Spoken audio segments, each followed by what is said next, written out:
Di ko naman akalain na Narito tayo ngayon upang matunghayan ang nakakakilig, napaka-sweet, at talaga namang sobrang inaabangan at nagtitrending na love story ni Kuya Arjon at ni Ate Angelica.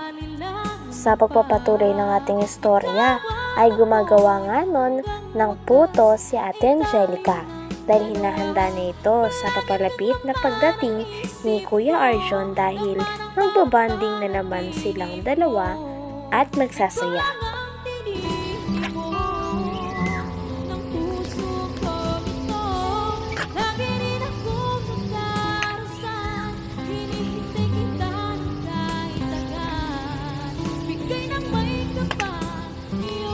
Tagal ni Arjon. Nasa na daw kasi yun. Sabi niya kasi titikman niya yung luto kong puto.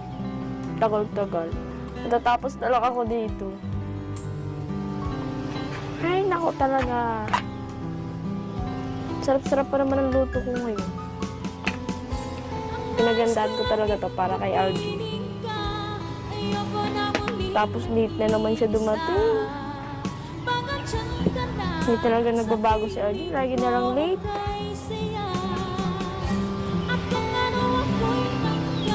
Hindi narinig na akong boss na Arjon. Andiyan na ata yun.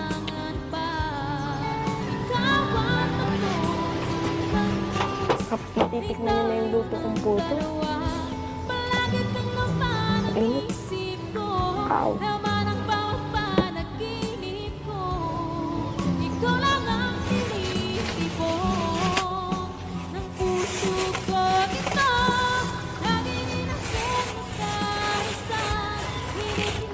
Ano ba yun? Nalayo niya Arjon ha? Pero narinig ko na agad ang boses niya. Arjon! Nung nakita nga ni Kuya Arjon si Ate Angelica ay talagang nagyakap pa ang dalawa dahil miss na naman ni Kuya Arjon si Ate Angelica. Habang si Ate Angelica ay pinapatuloy pa rin ang pagluluto niya ng puto dahil mamaya-maya lang ay ayun ang kakainin nilang dalawa ni Kuya Arjon. Talagang napakasarap na luto daw ni Ate Angelica. Sabi daw, nagluluto. Yan!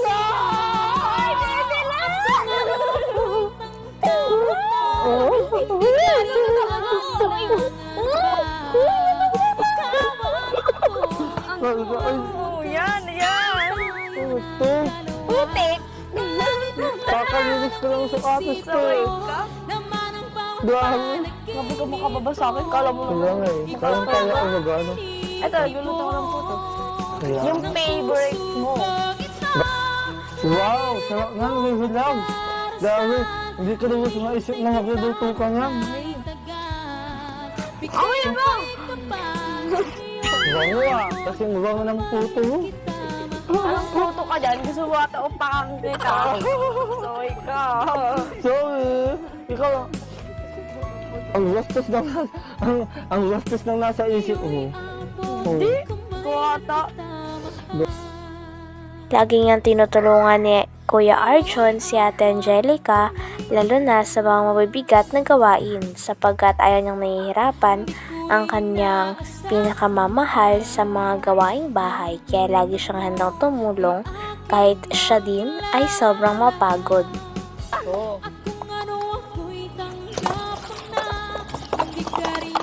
Uy, dahan-dahan ako. Parang binabalik mo lang doon sa dulo eh. Ano yan? Yan! Mabilis kasi daw at mabilis mo. Sabay ka. Ano mo?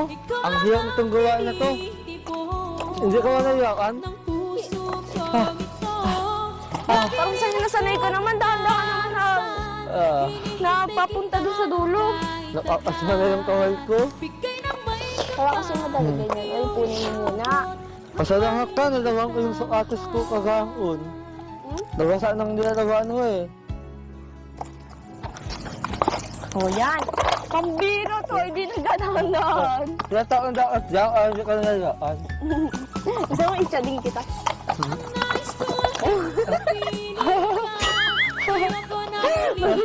Batay mo sige tayo.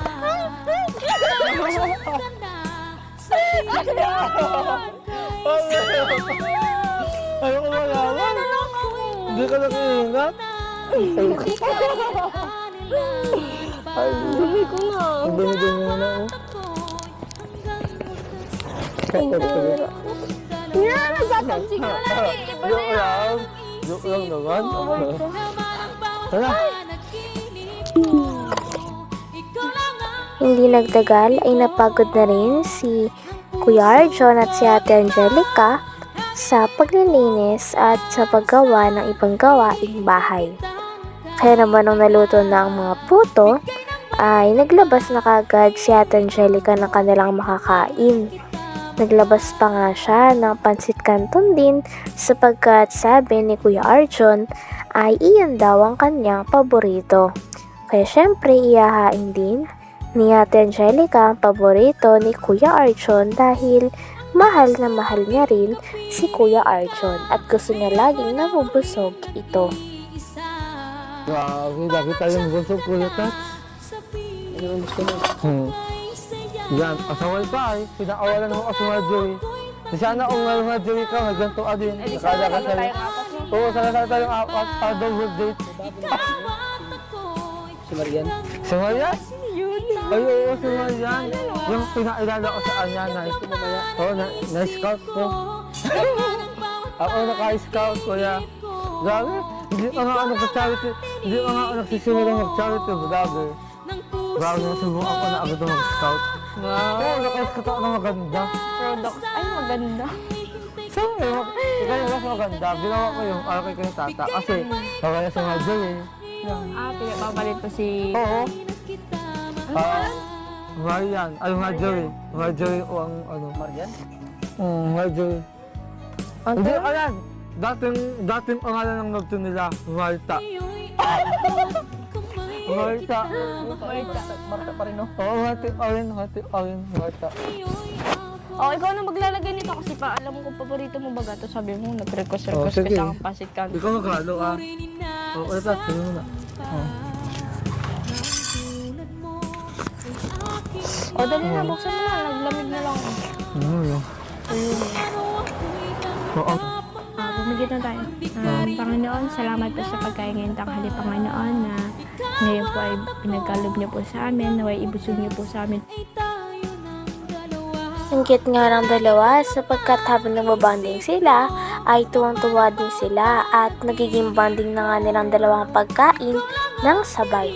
Siyempre, nakakatuwa rin sapagkat bago sila kumain nun ay nagpipray talaga si Kuya Arjon at si Ate Angelica dahil lagi sila nagpapasalamat kay Lord na natagpuan nilang isa't isa at sa mga blessings na natatanggap Ano nila. talaga yung dito?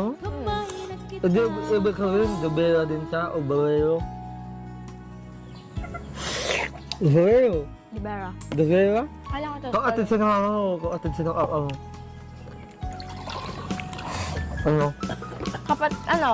Di ba nga siya? Parang ano siya ni Mama. Pinsan?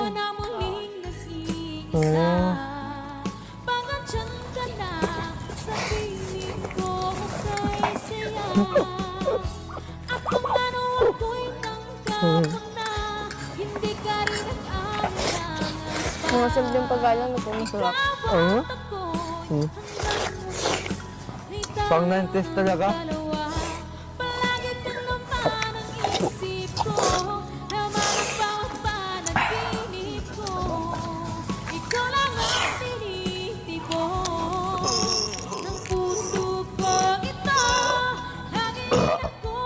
Excuse me. Nagdagay ka ba? Wala sa ito ang kanton, no? Pero mas masarap ka.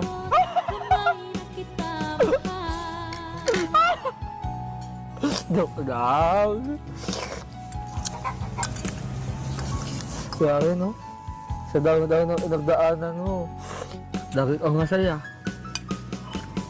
Sana nga hindi lahat ng babae ganyan. Hanggang dito na lamang muna ang ating nakakakilig, napaka-sweet at nagtitrending na love story ni Kuya Arjon at Ate Angelica. Maraming salamat sa inyong panonood. Hanggang sa muli. Bye!